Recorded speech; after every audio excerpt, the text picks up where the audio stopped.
sa mga nag-viral na dokumento na nagdadamay sa pangalan mo, sa tingin mo ba may katotohanan ang mga nasabing dokumento? Sa tingin mo? Unang-una po, hindi ko ano dito po sa mga dokumento. Nalaman ko na lang yan yung pinakita sa akin. Then, hindi po ako nagbabasa ng Okay. mga wala po ako alam. Wala. Thank you po. Next question po, ma'am. May property ka ba sa Rockwell? Ikaw ba ang nagmamay-ari ng Unit 46-C Rizal Tower Building located at Rockwell, Barangay Poblacion, Makati City? Opo. Sa'yo yan, Opo. yung 46-C.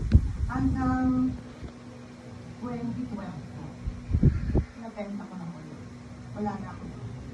2012. Anong month yun nabinta? Hindi mo ako sigurado sa month, pero hindi tayo.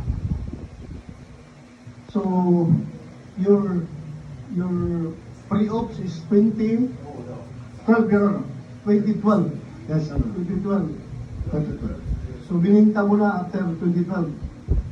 Pinenta ko mo siya, 2012. Yun lang po na alam.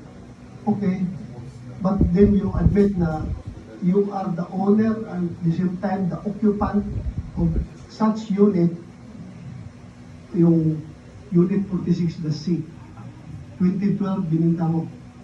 And your pre-ops was 2012. 2012. Your Honor. 2012. March 11. Okay. Thank you.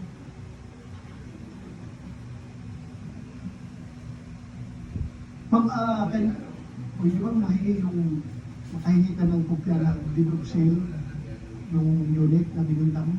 Opo. Ha? Kung meron kayong natin. Thank you. Ito rin ma'am, ngayon may napabalita in 2011, two former household workers who lodged a complaint of serious physical injury against Maricel Soriano stated that they decided to flee from the actress condominium unit also because of her alleged cocaine use. Ano pong masasabi mo dito sa balita nila? Hindi po totoo yun. Hindi totoo. Thank you. I just want to get your answer. To set the record straight. So hindi totoo yun. Pero totoo na meron kayong dalawang katulong sa bahay na dalawa na umalis. Opo, kasi ninakawan po nila. Ninakawan kanila. Opo. Totoo na binugbog mo sila o hindi? Paano ko naman po bubugin dalawa po sila? Okay. I'm just confirming the report, the news report. Thank you po ma'am. Maraming salamat for your cooperation. So far that will be all as far as this committee is concerned. Yung confirmation mo lang as to the ownership and occupation.